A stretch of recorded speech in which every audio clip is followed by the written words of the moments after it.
ఓ మహానుభావుడు ఉండేవాడు, ఆయనకు ఓ కూతురు ఉండేది, ఆవిడ పేరు తులసి.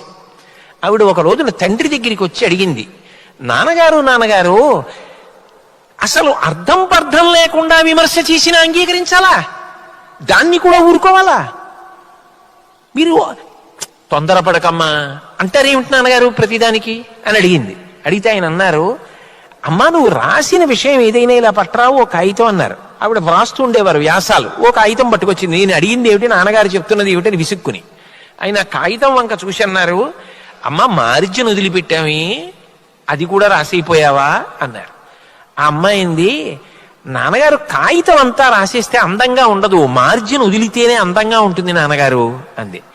అమ్మ కాగితం మీద 10 వాక్యాలు వ్రాయవలసి వస్తేనే మార్జిన్ వదిలేవే, జీవితం అందంగా ఉండాలన్నా మార్జిన్ వదలాలమ్మా.